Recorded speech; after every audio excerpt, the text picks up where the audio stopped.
సాహితీ ప్రపంచంలో తనదైన ముద్రను వేస్తూ కొనసాగుతుంది. అందులో భాగంగా యూత్ లిటరీ ఫెస్ట్ కొనసాగిస్తుంది. అయితే తెలంగాణ సాహితీ మరియు DYFI సంయుక్త ఆధ్వర్యంలో ఈ కార్యక్రమం కొనసాగుతుంది. ఇందులో భాగంగా ఈరోజు పాట సెషన్ కొన్ని కార్యక్రమాలు ఉన్నాయి. నిన్న కొన్ని కార్యక్రమాలు జరిగాయి. అందులో చాలా ప్రముఖులు వచ్చారు, తమ విలువైనటువంటి అభిప్రాయాలను వ్యక్తం చేశారు. అలానే ఈ రోజు కూడా కొన్ని కార్యక్రమాలు ఉన్నాయి. ఆ కార్యక్రమాల్లో భాగంగా మొదటి సెషన్ పాట మీద ఉంటుంది. అందులో సభాధ్యక్షులుగా డాక్టర్ తిరునగరి శరత్చంద్ర గారు ఉన్నారు. తిరునగరి శరత్చంద్ర గారు వేదిక మీదకి రావాల్సిందిగా ఆహ్వానిస్తున్నాను.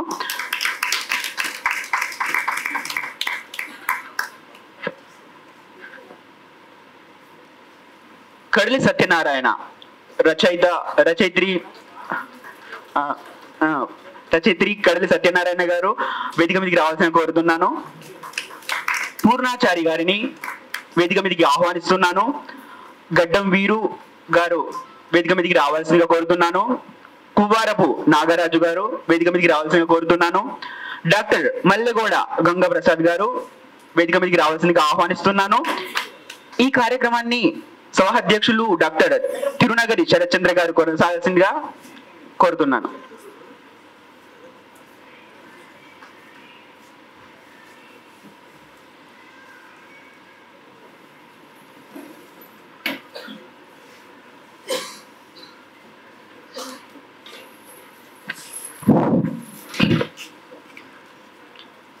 సభకు నమస్కారం. తెలంగాణ సాహితీ యూత్ లిటరరీ ఫెస్ట్కి వచ్చినటువంటి సాహితీ మిత్రులకు, కవులకు, కళాకారులకు, గీత రచయితలకు అందరికీ నా నమస్కారాలు.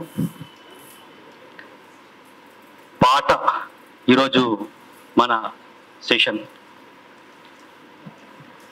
పాట అనగానే ఒక ఉవ్వెత్తున ఎగిసే తరంగం మన హృదయాల్లో పొంగుతుంది.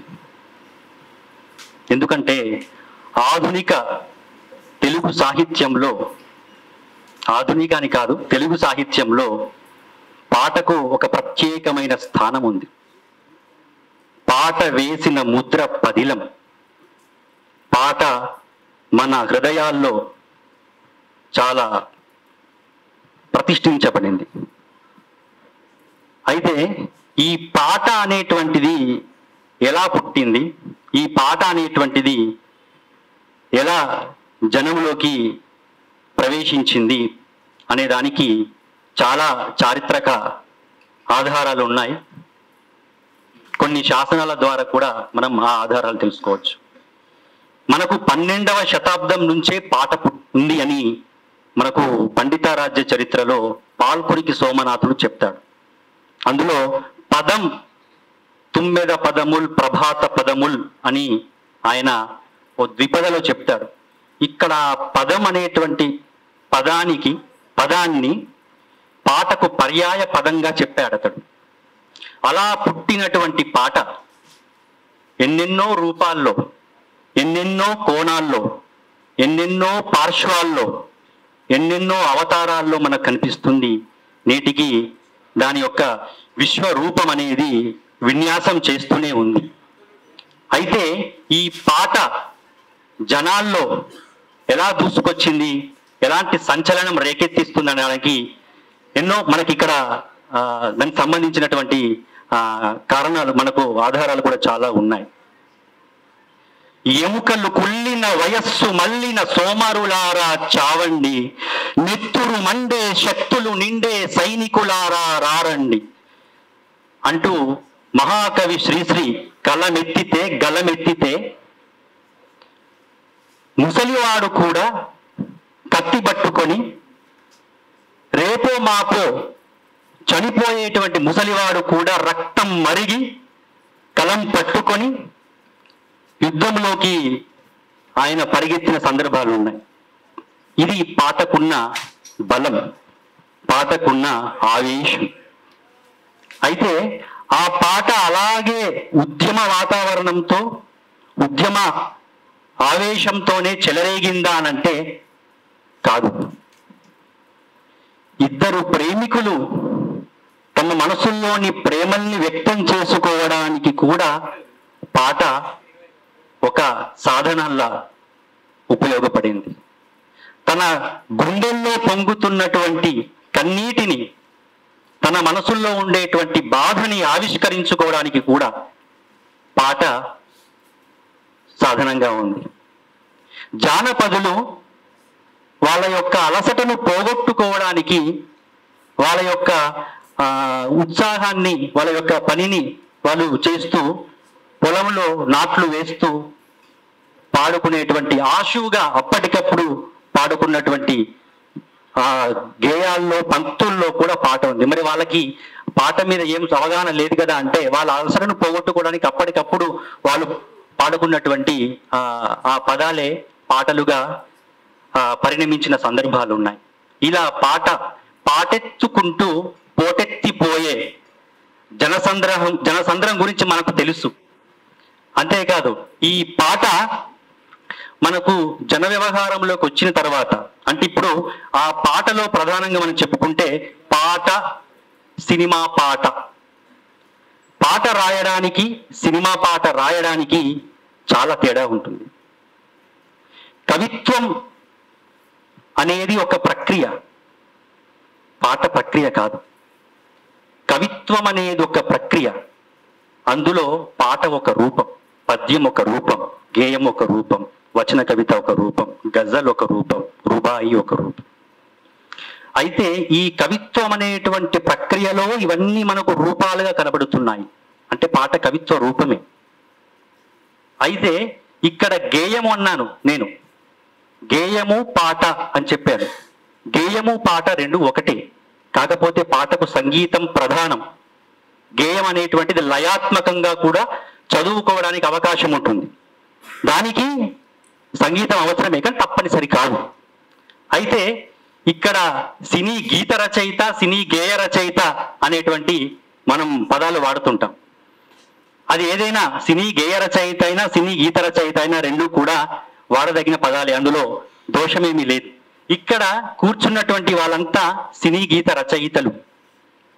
ఎందుకు అనంటే, నేను ఇప్పుడు సినిమా పాట గురించే మాట్లాడాలి. ఎందుకు అనంటే ఇక్కడ కూర్చున్న వాళ్ళంతా సినీ గీత రచయితలు. మరి సినిమా అనేటువంటిది ఏంటి? సినిమా అనేటువంటిది ఒక వ్యాపార ప్రక్రియ, మీకు తెలుసు, అవునా? సినిమా అనేటువంటిది ఒక సమిష్టి కృషి. దర్శక నిర్మాతలకు, సంగీత దర్శకులకు లోబడి గీత రచయిత పనిచేస్తాడు. తాను రాసేటువంటి కవిత్వం రాసుకున్నటువంటి కవి సినిమా పాట రాయాల్సి వచ్చినప్పుడు ఎంత బాధను అనుభవిస్తాడనేది అది వర్ణనాతీతం. ఎందుకనంటే ఇది చాలా మంది లబ్ధ ప్రతిష్ఠులైన కవులు కూడా భరించినటువంటి సందర్భాలు ఉన్నాయి. విశ్వనాథ సత్యనారాయణ లాంటి మహాకవి, జ్ఞానపీఠ పురస్కార గ్రహీత తాను సినిమా కవిగా ఎదగలేక తలదించుకొని వెళ్ళిపోయిన సందర్భాలు ఉన్నాయి. మహా మేధావులను, గొప్ప గొప్ప రాజకీయ నాయకులను, రాష్ట్రపతులను, ప్రధానమంత్రులను తన కవితా శక్తితో, తన కవితా చైతన్యంతో, తన గంభీరమైన ప్రసంగ ధారతో, తన సంస్కృత సుదీర్ఘ సమాసాలతో గడగడలాడించిన మహాకవి నారాయణ రెడ్డి గారు కూడా సినిమా పాట విషయం రాగానే, సినిమా పాట రచన జోలికి రాగానే కళ్ళాన్ని వంచి దర్శక నిర్మాతలకు తల దించి చెప్పినటువంటి సందర్భాన్ని అవగాహన చేసుకొని, సన్నివేశాన్ని, బాణీని దృష్టిలో ఉంచుకొని రాసిన సందర్భాలు ఉన్నాయి. నిజాం రాజు తరతరాల బూజు అంటూ గలమెత్తి కలమెత్తి గర్జించిన మహాకవి దాశరథి కూడా సినిమా పాట రచన విషయానికి రాగానే తన యొక్క ఆ ఉద్రేగ ఆ వాతావరణాన్ని, ఆ ఉద్యమ వాతావరణాన్ని పక్కన పెట్టి ఖుషీ పాటలు అందించిన సందర్భాలు ఉన్నాయి. ఇది సినీ గీత రచయితకు ఉండేటువంటి కొన్ని నియమ నిబంధనలు.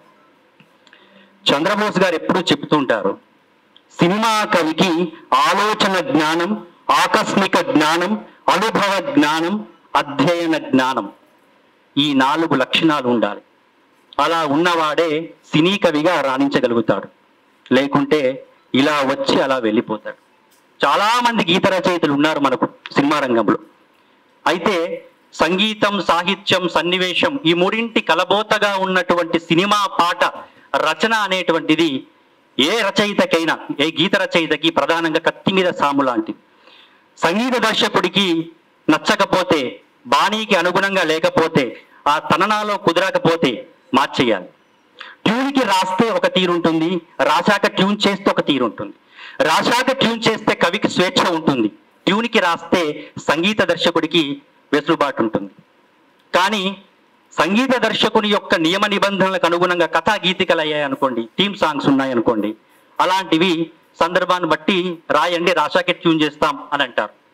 కానీ కొన్ని ప్రేమ గీతాలు ఉన్నాయి, ఇంకా ఏమైనా చాలా మెసేజ్ ఓరియంటెడ్ ఐటమ్ సాంగ్స్ ఉన్నాయి అనుకోండి, మాకు ట్యూన్కే కావాలి, పలానా ఈ ట్యూన్లో రాయండి అంటారు. ఆ ట్యూన్లో ఆలోచన జ్ఞానంతో మొదట కవికి, గీత రచయితకు ఉండాల్సింది ఆలోచన జ్ఞానం, తర్వాత ఆకస్మిక జ్ఞానం, సమయస్ఫూర్తి ఉండాలి. ఈ పదం బాలేదు అంటే ఆ పదం మార్చేసేయాలి, ఆ పదం సరికాదు అంటే మార్చేసేయాలి. ఇలాంటి సందర్భాలు చాలా ఉన్నాయి. అనుభవ జ్ఞానం ఉండాలి. అనుభవం ఎట్లా వస్తుంది అంటే ముందు కవిగా కొంత పరిణతి సాధించి ఉంటే, గీత రచయితలంతా కవులే అవునా, ముందు కవిత్వం రాసుకునే తర్వాత పాటల రచన చేసిన వాళ్ళు ఉన్నారు చాలా మంది అంతే.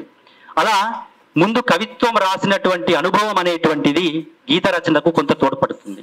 అధ్యయన జ్ఞానం, అధ్యయన శీలం ఉండాలి. అధ్యయన ప్రవృత్తి అనేటువంటిది ప్రత్యేక ఆకర్షణగా సినిమా కవికి ఉండాలి. ఇలాంటి 4 లక్షణాలు నిండుగా మెండుగా ఉన్నవాడే సినిమా కవి. అన్ని రకాలు రాయాలి. నేను ఒకే జానర్లో రాస్తానంటే కుదరదు, ఏదైనా రాయాలి. సినిమా అంటే అన్ని రకాలుగా రాయాలి, లేకుంటే కలం జేబులో పెట్టుకొని వెళ్ళిపోవాలంటారు వేటూరి గారు. అలా సినిమా పాటకి ఎంతో చరిత్ర ఉంది, ఇంకా దాని గురించి చెప్తుంటే చాలా ఉంది. ఇక నేను మాట్లాడడం తగ్గించి ముందుగా వచ్చినటువంటి అతిథులు ఎవరైతే ఉన్నారో వాళ్ళందరితో మాట్లాడిస్తూ తర్వాత ఇంకా చాలా విషయాలు చెప్పుకుందాం.